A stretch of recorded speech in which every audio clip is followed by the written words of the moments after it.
صلی علی محمد وعلی آل محمد كما صليت على إبراهيم وعلى آل إبراهيم إنك حميد مجيد اللهم بارك على محمد وعلى آل محمد كما باركت على إبراهيم وعلى آل إبراهيم إنك حميد مجيد.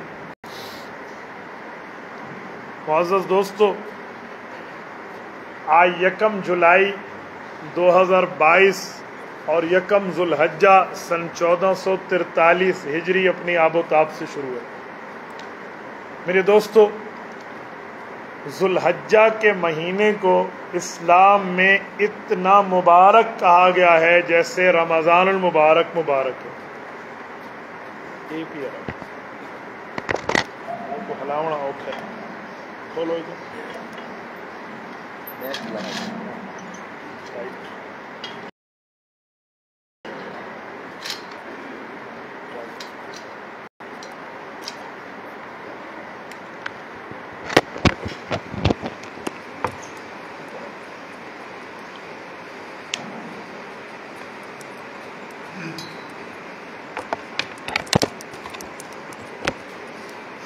اتنا مبارک کہا گیا ہے جیسے رمضان المبارک بابرکت. علماء کے اندر اس بارے میں دلائل کا اختلاف چلتا ہے کہ رمضان المبارک کے دن بہتر ہیں اور ذوالحجہ کی راتیں بہتر ہیں، اور بعض حضرات کا نظریہ ہے نہیں، ذوالحجہ کے دن بہتر ہیں، رمضان کی راتیں بہتر ہیں کہ وہاں شب قدر ہے. یعنی میری بات کا مطلب کہ دونوں طرح سے دلائل موجود ہیں. تو اس کا مطلب یہ ہے کہ یہ اتنا مبارک مہینہ، ہم سمجھتے ہیں کہ ذوالحجہ کی راتیں رمضان المبارک کی راتوں کی طرح ہیں یا اس سے بڑھ کے. کیوں؟ سورۃ فجر میں اللہ نے ان 10 راتوں کی قسم کھائی ہے، والفجر ولیال عشر. یہ ولیال عشر کی دوسری روایت ذوالحجہ کی. تو اندازہ لگائیں کہ کتنا مبارک مہینہ شروع ہے. علماء کرام نے لکھا ہے کہ اس مہینے میں رب کریم اسی طرح کرم اور فضل کا معاملہ فرماتے ہیں جیسے رمضان مبارک کے دنوں میں فرماتے ہیں. تو ہمیں چاہیے کہ یہ پہلے 10 دن خصوصی عبادات کے ساتھ گزاریں. خصوصی عبادات کا کیا معنی؟ یعنی جو عام دنوں میں نہ بھی کر رہے ہوں ان دنوں میں کریں. اگر گرمی زیادہ ہے، روزے کا اہتمام نہیں ہو سکتا ہر دن کا، تو 9 ذوالحجہ کا روزہ ضرور رکھیں. 9 ذوالحجہ جسے ہم یوم عرفہ کہتے ہیں، بقرعید سے 1 دن پہلے حج والا دن، اس کا روزہ یہ بڑے اہتمام سے رکھنا چاہیے. حضرت ام المؤمنین اماں عائشہ صدیقہ رضی اللہ عنہ، آپ کی اور ہماری اسلامی اماں جان، یہ ہر سال روزہ رکھتی تھی. اور روزہ بھی سعودی عرب میں. سعودیہ میں ذوالحجہ کتنا گرم ہوتا ہے، جو حضرات جا چکے ہیں وہ جانتے ہیں. اور آج کل تو آپ کو ایسے ایسے شیلٹر ملتے ہیں وہاں پر اس میں اے سی لگا ہوا ہوتا ہے. آپ مینا چلے جائیے، مزدلفہ چلے جائیے، وہاں کے آپ جا کر کیمپس دیکھیے، دل سے دعائیں نکلتی ہیں. اور اس وقت 1400 سال پہلے ان میں سے کسی چیز کا تصور ہی نہیں تھا. گرمی در گرمی ہوتی تھی. اماں جان عائشہ کو غشی کے دورے پڑ جاتے حج کے موقع پہ، لیکن یہ روزہ نہیں چھوڑتے. حالانکہ علماء نے اجازت دی ہے کہ اگر آپ سمجھیں کہ حج کے مسئلے میں میں کمزور پڑ جاؤں گا، حج کے اعمال نہیں کر پاؤں گا، تو اس دن روزہ نہ رکھیں. لیکن اماں جان رضی اللہ عنہ کا تقویٰ تھا. ایک دن بھانجے نے کہہ دیا حضرت عبداللہ بن زبیر نے کہ نفلی روزہ ہے، افطار کر لیں، کوئی فرضی تھوڑی ہے. فرمانے لگے عبداللہ بن زبیر کہ مجھے اماں نے فرمایا کہ بھانجے میں یہ روزہ کیسے چھوڑ سکتی ہوں. حضور پاک صلی اللہ علیہ وسلم نے فرمایا سنت اللتی قبلہ و سنت اللتی بعدہ، 1 سال پہلے 1 سال اگلے گناہوں کا کفارہ بن جائے گا. تو میں نہیں چھوڑتا. تو یہ روزہ رکھیں، اگرچہ گرمی ہے، لیکن 9 ذوالحجہ کے روزے کے بعد 1 دن گزرنے کے بعد جو آپ کے دل میں ٹھنڈ پڑے گی نا، آپ اپنے لفظوں میں بیان نہیں کر پائے. بندہ خوش رہے گا کہ یار ٹھیک ہے اگر میں نے کچھ گھنٹوں کے لیے پانی نہیں پیا یا کچھ کھانے کے معاملات میں فرق آیا، لیکن یار اتنا بڑا پیکج تو مل گیا ہے نا. تو یہ پیکیجز ہوتے ہیں. تو ذوالحجہ کی عبادات میں ایک عبادت یہ بھی ہے. مین ترین عبادت جو ہے وہ قربانی ہے. قربانی کو آج میں دو حصوں میں آپ کے ساتھ میں گفتگو کرتا ہوں. آج رات ہمارا بھی مسائل قربانی سیمینار ہے اور یہ فضائل قربانی ہے، تو فضائل مجھ سے یہاں سن لیں، مسائل مجھ سے میرے پروگرام پہ سن لیں، تاکہ یہ دونوں اپنے اپنے مقامات پر ہیں۔ قربانی کی فضیلت میں اگر ہم غور کریں تو اتنے فضائل ملتے ہیں کہ آپ حیران ہو۔ آیات میں بھی احادیث میں بھی اللہ نے قربانی کے دنوں کا، وقتوں کا بھی تعین فرمایا، اور قربانی کب سے شروع ہے یہ بھی بتایا، اور قربانی کس طریقے سے آ رہی ہے یہ بھی بتایا۔ سورۃ حج آیت نمبر 34، وَاتْلُ عَلَيْهِمْ نَبَأَ ابْنَيْ آدَمَ، یہ واقعہ اٹھائیں تو تمام مفسرین نے اس آیت کے تحت لکھا ہے کہ قربانی کا طریقہ اگرچہ سنت ابراہیمی ہے لیکن شروع حضرت آدم علیہ السلام کے دور سے۔ یہ بات قرآن کیوں بتا رہا ہے؟ یہ اس بات سمجھانے کے لیے کہ لوگوں یہ نہ سمجھو امت محمدیہ مشکل میں پڑ گئی کہ ہمیں قربانی کرنی پڑے گی، جی نہیں، یہ تمام امم کرتی ہوئی آ رہی ہیں۔ میں مثال دیتا ہوں، کوئی مشکل چیز ہو نا اور کوئی قوم وہ کر رہی ہو، یہ جملہ کہہ دیا جائے کہ صرف تم نہیں کر رہے، یہ بڑے باپ دادا بھی کرتے ہوئے آ رہے ہیں یہ کام، تو وہ تکلیف کا درد آدھا ہو جاتا ہے۔ بندہ کہتے ٹھیک ہے یار، پیو ڈاڈے کریں دے آنے تو بات صحیح کر گن سو، پریشان نہیں ہوتا بندہ۔ تو یہ تسلی کے لیے رب نے بتایا کہ ترتیب شروع سے آ رہی ہے، لہذا پریشان ہونے کی ضرورت نہیں ہے۔ اگر پچھلے لوگوں نے قربانی کری ہے تو تمہیں بھی کرنے میں کوئی حرج نہیں ہونا چاہیے۔ اسی طرح رب کریم نے قربانی کا وقت بھی بتایا اور نماز بقرہ عید کی ترتیب بھی بتائی۔ یہ جو سورۃ کوثر ہے اس کی دوسری آیت اٹھائیں، فَصَلِّ لِرَبِّكَ وَانْحَرْ، آیت 1 ہے، مسئلے 2 بیان ہوئے۔ صلی صلاۃ سے نکلا ہے، نماز، وَانْحَرْ نہر قربانی، فَصَلِّ لِرَبِّكَ پہلے بقرہ عید کی نماز پڑھیں، وَانْحَرْ پھر قربانی۔ اللہ نے نماز کی ترتیب بھی بیان فرمائی ہے۔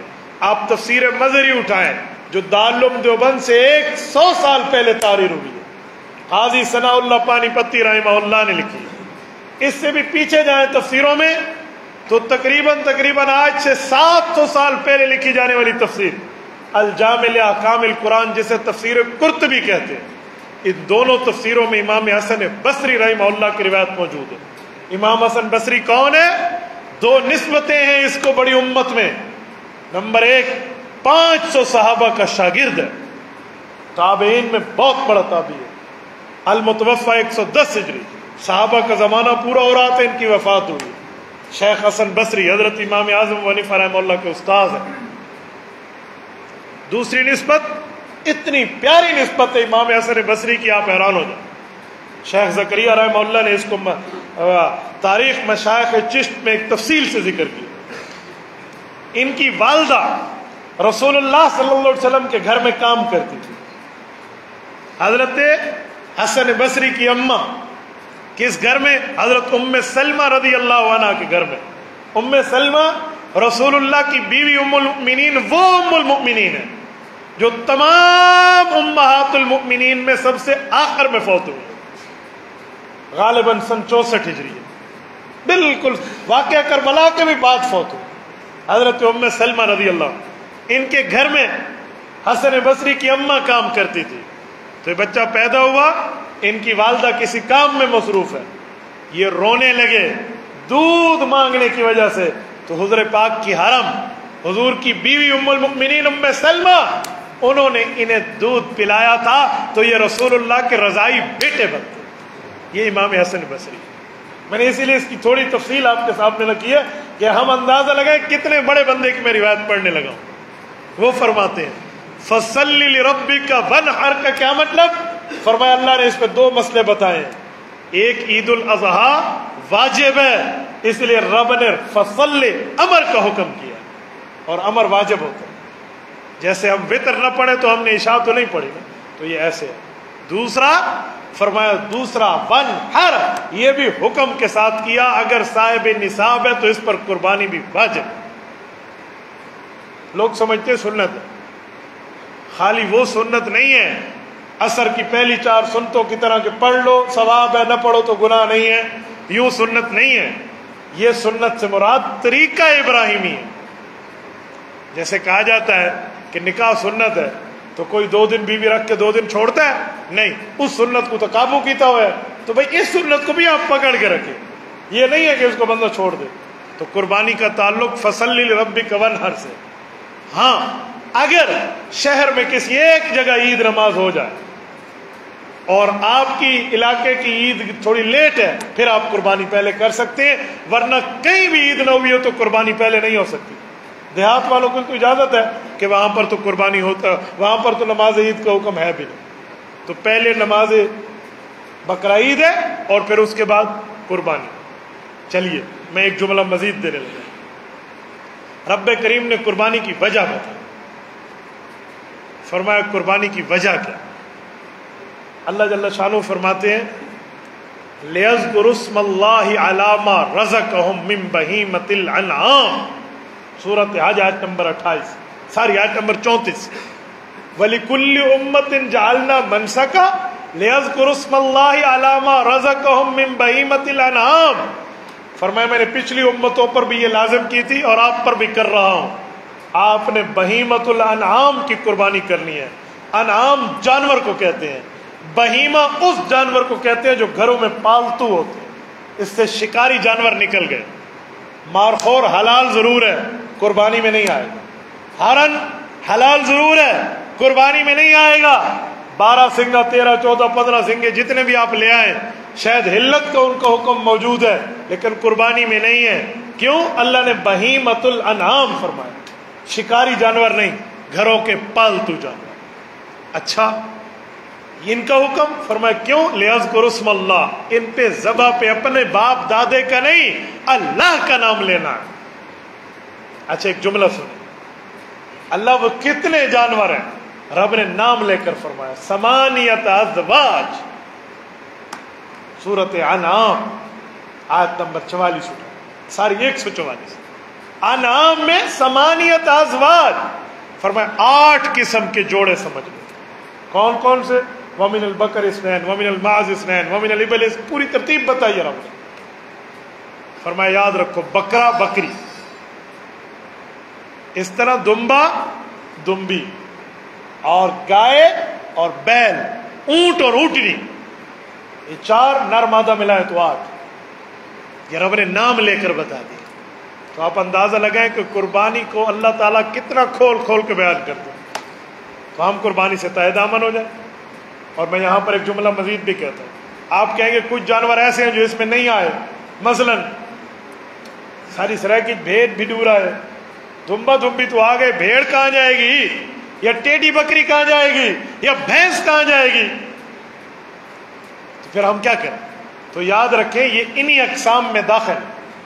یہ دمبا دمبی کا حکم بھیڑ اور مینڈے والا ہے، اور ٹیڈی بکری عام بکری میں شامل ہے۔ وہ ٹیڈی بکری ہو یا یاد رکھیں ٹیڈی بکری عرب میں نہیں ہے، پورے عرب میں آپ کو ٹیڈی بکریاں نہیں ملیں گی، وہاں بکری ہے جو بڑی قسم کی۔ یہ ٹیڈی بکری جو ہے یہ ہماری عجم کی پیداوار ہے۔ اور اس طرح بھینس ہے، بھینس بھی عرب میں نہیں ہوتی تھی، حضور علیہ السلام کے زمانے میں بھینس تھی نہیں، صحابہ کی اکثریت نے حضور کے زمانے میں بھینس کو نہیں دیکھا۔ ایران فتح ہوا، حضرت عمر کے دور میں بھینس دریافت ہوئی۔ اب بھینس کی قربانی ہے یا نہیں ہے؟ حضرت علی المرتضیٰ رضی اللہ عنہ کی روایت مصنف ابن ابی شیبہ میں موجود ہے۔ حضرت علی المرتضیٰ فرماتے ہیں جس طرح گائے میں 7 حصے رکھتے ہو، اسی طرح بھینس کے بھی 7 حصے، یہ بھی گائے کی شکل ہے۔ سیدنا علی المرتضیٰ خلیفہ راشد کا قول پڑھ رہا ہوں، کیونکہ یہ دریافت حضور کے بعد ہوئی۔ کچھ لوگوں کو بھینس کی قربانی پہ اشکال ہوتا ہے کہ بھینس کا لفظ قرآن میں نہیں ہے۔ میں انہیں کہتا ہوں ٹیڈی بکری کبھی نہیں ہے۔ آپ ٹیڈی بکری جس ثبوت سے لاؤ گے، بھینس بھی اس ثبوت سے، اس کے لیے کوئی علیحدہ ثبوت کی ضرورت نہیں ہے۔ تو رب نے جانوروں کے نام لیے۔ تو میرے دوستو، ہمیں قربانی کے معاملات میں یہاں تک سمجھنا چاہیے۔ اچھا سنیں، پھر یہ تو قرآن کریم ہے، احادیث نبویہ پر آئی تو احادیث پاک میں بڑی تفصیل ملتی۔ میں نے وہ حدیث جو خطبے میں پڑھی ہے، پہلے اس کا ترجمہ سنیں۔ باب ثواب الاضحیہ، سنن ابن ماجہ کتاب الاضاحی، امام ابن ماجہ القزوینی رحمہ اللہ حضرت زید ابن ارقم رضی اللہ تعالیٰ عنہ کی حدیث لائے۔ حضرت زید نے فرمایا کہ صحابہ کا مجمع بیٹھا تھا، اللہ کے رسول تشریف فرما تھے۔ قال اصحاب رسول اللہ ما هذه الاضاحی یا رسول اللہ، فرمایا قربانی ہم کریں گے، ثواب کے بارے میں بھی کچھ ارشاد فرما دیں۔ حضور نے فرمایا بکل اشارت حسنہ، جانور کے ہر بال کے نیچے تمہارے لیے رب نیکی چھپا کے رکھے ہوئے۔ میں نے کہا جی ماشاء اللہ، واہ سبحان اللہ۔ ایک صحابی کھڑے ہو گئے، یا رسول اللہ ایک بات مزید۔ کہا جی کیا؟ کہا میرے گھر میں بالوں والا جانور نہیں ہے، اونی جانور ہے، اس کا کیا بنے گا؟ تو رسول اللہ نے ایک بار پھر یہ جملہ تھوڑا ایک لفظ بڑھا کر ارشاد فرمایا، فرمایا بکل اشارت من الصوف حسنہ، ہر اونی بال کے بدلے میں بھی رب تمہیں نیکی عطا فرمائے۔ آپ اندازہ لگائے جانور میں کتنے بال ہیں؟ میں تو نہیں سمجھتا کہ کوئی مشین تیار ہوئی ہو جو گن کے بتا دے۔ ایسا آپ کوپر تو وال نہیں گن سکتے بھی سیر تے کتنے ہیں، اونده گن سو بھی لے لیتے کتنے، کتنے بال ہیں تو کتنی نیکیاں۔ اچھا آگے چلے گئے، حضرت اما جان عائشہ رضی اللہ عنہ کی روایت، جامع ترمذی ابواب الاضاحی، باب ما جاء فی فضل الاضحیہ، حضرت امام ترمذی رحمہ اللہ حدیث لائے۔ رسالت امام الاسلام نے فرمایا ما عمل آدمی من عمل یوم النحر، فرمایا لوگو نیکیاں تو کرتے ہو، تمہیں بقرعید کے دن کی سب سے افضل نیکی بتاؤں؟ بقرعید کے دن کی نیکی نہیں، سب سے افضل نیکی۔ اس دن نماز بھی نیکی ہے، صدقہ بھی نیکی ہے، نفل پڑھنا بھی نیکی ہے، لیکن ایسی نیکی احب اللہ جس سے اللہ کو اس دن بہت پیار ہے۔ صحابہ نے عرض کیا یا رسول اللہ ضرور ارشاد فرمائے۔ آپ علیہ السلام نے فرمایا سنو، من احراق الدم، جب قربانی کا جانور ذبح کرو گے اس کا خون بہے گا، اللہ اس نیکی سے بہت پیار کرے۔ اس سے ان لوگوں کا تو اعتراض ختم ہو گیا نا، کہ جو کہتے ہیں کہ اس جگہ کسی غریب کی مدد کر دو، بکرا ذبح کرنے کی کیا ضرورت تھی، گوشت تو روزانہ کھاتے ہیں۔ حضور پاک علیہ السلام نے لفظ بتایا کہ گوشت بکرے اور جانور کے خون بہنے پر اس دن رب کو پیار ہے، تو جانور بھی اللہ کا اور ہم بھی اللہ کے، رب جیسے چاہے ویسے حکم کرے، اس پہ عقل وکل چلانے کی ضرورت نہیں۔ من احراق الدم، خون بہنا۔ اور اگلا جملہ، سوال اٹھتا تھا کہ خون نکل گیا، گوشت ہم نے کھا لیا، کھر پھینک دیے، سینگ پھینک دیے، بال پھینک دی، کھال کو استعمال نہیں کیا، ناخن پھینک دیے، ان کا ثواب کہاں جائے گا؟ حضور علیہ السلام نے اگلا جملہ فرمایا انہ لیأتی یوم القیامت بقرونہا واشعارہا واضلافہا، فرمایا جنہیں پھینک دیتے ہو نا، یہ کھر سینگ اس کی بال اور اس کے ناخن، یہ ان سب کو لے کر قیامت میں تمہارے پاس نیکی میں حاضر ہے۔ اگلا جملہ بڑا زبردست جملہ ہے، توجہ رکھنا، فطیبوا بہا نفسا، لفظی ترجمہ ہے دل خوش کر کے قربانی کرو۔ مولانا اگر میں ایک بات عرض کرتا ہوں سنیں، خوشی کو عربی میں فرحت بھی کہتے ہیں، مجھے فرحت محسوس ہوئی، مسرت بھی کہتے ہیں مجھے خوشی محسوس ہوئی، بشارت بھی کہتے ہیں مجھے خوشخبری ملی، لیکن طیب کون سی خوشی ہے جس کو حضور نے فرمایا فطیبوا بہا نفسا، دل کی خوشی، پاکیزہ خوشی، طیب خوشی، وہ کون سی ہے؟ آپ کی توجہ ہے؟ ہاں بزرگوں کی تو ہے، نوجوانوں کی ہے، میں تمہارے دل کی بات کرنے لگا۔ پتہ ہے طیب کون سی خوشی ہے؟ قرآن کریم نے اس خوشی کو سورۃ نساء کے پہلے رکوع پہ استعمال کیا، فَانْكِحُوا مَا طَابَ لَكُم مِّنَ النِّسَاءِ مَثْنَىٰ وَثُلَاثَ وَرُبَاعَ، رب نے شادی کی خوشی کو طیب کی خوشی فرمایا ہے۔ کہا دلہا دلہن جیسے شادی کے معاملے پر خوش ہے، ایسی خوشی تمہیں قربانی کے معاملے پہ ہونی چاہیے۔ ای نہیں دل چھوٹا کر کے ہائے لیلا کٹھا گئی، میں کوئی یاد ہے ہائے میں پرنا گیا، کوئی کہتا ہے وہاں تو سارے خوش ہیں، یعنی اگلے سالوں میں وہ یاد ہے استاد جی ابا جی کو آ کے ہی سال کرواؤ، ہاں وہ بھی سفارشیں کروانے کے معاملات، ہر بندہ آ گیا ہے۔ ایسا ہے یا نہیں؟ میں چھیڑ نہیں رہا، میں سمجھا رہا ہوں، اس سال ہو جائے تو بڑی مبارک بات کی بات ہے۔ حدیث پاک میں 3 چیزوں میں دیر نہ کرو، اس میں ایک شادی کی بات بھی ہے۔ تو شادی پر لوگ کتنے خوش ہیں یار، لوگ تو میاں بیوی تو خوش ہوں گے کہ جرے بارو ٹبریتے کھڑوتے نے یکے خوش ہوتے ہیں، ہاں صاحب شادی ہوگی، ہر بندہ اپنی وجہ تو خوش ہے، تو بھائی قربانی بھی ایسی خوشی سے کرو، دل چھوٹا نہ کرو، فطیبوا بہا نفسا۔ آؤ تیسری حدیث پڑھنے لگا ہوں، یہ بھی اما عائشہ رضی اللہ عنہ کی روایت، مصنف عبد الرزاق میں ہے، کتاب الضحایا میں موجود ہے۔ حضرت اما فرماتی اللہ کے رسول نے فرمایا ضحوا وطیبوا بہا انفسکم، لوگو دل کو خوش کر کے قربانی کرو. فَإِنَّهُ لَيْسَ مِن مُسْلِمٍ، کیونکہ کوئی مسلمان جب قربانی ذبح کرے گا يُوَجِّهُ ضَحِيَّتُهُ إِلَى الْقِبْلَةِ، قبلہ رخ کر کے جب ذبح کرنے لگے گا تو ابھی ذبح ہو رہا ہوگا. إِلَّا كَانَ دَمُهَا وَفَرَسُهَا وَصُوفُهَا حَسَنَاتٍ مُحْضَرَاتٍ فِي مِيزَانِ يَوْمَ الْقِيَامَةِ. رب فرشتوں کو کہے گا جتنا اس جانور نے چارہ کھایا اور اس نے قربانی کے جانور کو کھلایا، جتنا اس نے پیشاب پخانہ کیا، جتنا اس کا خون نکلا، یہ سارے اس بندے کے نامہ اعمال میں لکھ دو. جب قیامت میں اس کا نامہ اعمال تلے گا تو وہاں پر حاضر کر دینا. حسنات محضرات، یہ حدیث کا لفظ ہے، حاضر کر دینا. فی میزانہ یوم القیامہ، اس کے نامہ اعمال کے ترازو میں قیامت کے دن. تو میرے دوستو یہ نیکی ہے. اور اگر اس حدیث کے میں الفاظ کو کھولوں تو الا کان دمھا، اس سے ایک جملہ سمجھ آتا ہے کہ جتنا زیادہ اس کا خون بہے گا اتنا زیادہ نیکی بنے گی. تو زیادہ خون کب بہتا ہے؟ اگر کچھ غلطیاں نہ کرو تو تب بہتا ہے. نمبر 1، کھانا پینا تو اس کو آپ نے اچھا دیا، لیکن غلطی یہ کی کہ جانور کے سامنے چھری تیز کر لی. یاد رکھے اس کا خون سوکھ جاتا. ایک بے وقوف کا سوال ایک دن مجھے کسی نے لکھ کر بھیجا، میں تو حیران ہوا اس کی عقل پہ. میں نے کہا مولانا جانور کو کوئی عقل ہے چھری تیز کریں گے؟ اس کو پتہ ہے ذبح کرنے کے لیے کر رہا ہوں. میں نے کہا 2 جواب. نمبر 1، جانور کو عقل نہیں ہے لیکن شعور ہے. شعور ہے. اگر شعور نہیں ہے نا تو اسے آگ اٹھا کر دو، کھا لے. میں دیکھتا ہوں کھا لے. بھاد علم بچا کے دو بھئی ہاں گاں موچ پا گاں انشاءاللہ تے کو پوچھ سی بھئی میں کو کیوں میں آیا. میں کیا کرو گے؟ آپ کنویں سے چھلانگ لگاؤ، وہ کنویں میں کبھی پاؤں نہیں ڈالے گی. اس گائے کو اور اس جانور کو شعور آ گیا. شعور ہے، وہ جانور سمجھتا ہے کہ چھری کی ترتیب کیا ہے. لیکن یہ تو عقل کی بات. آؤ میں حضور کا فرمان پیش کر رہا ہوں. ایک شخص نے ایسے اس کے سامنے چھری تیز کی. رسالت امام نے فرمایا اسے 2 موتیں نہ مار، 2 موتیں نہ مار.